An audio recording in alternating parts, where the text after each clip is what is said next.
अस्सलाम वालेकुम प्यारे बच्चों, आज हम पढ़ेंगे हुर्फ़े तहज्जी अलिफ से खे तक। अलिफ, अलिफ से अंगूर। बे, बे से बिल्ली। पे, पे से परवाज़। ते, ते से ताला। टे, टे से टमाटर। से से समर। जीम, जीम से झूला। चे, चे से चूज़ा। हे से हलवा।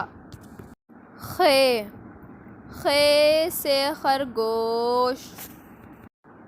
प्यारे बच्चों, अगर आपको मेरी वीडियोस पसंद आए तो गबलू किड्स के चैनल को सब्सक्राइब, लाइक और शेयर कीजिए। अल्लाह हाफ़िज़।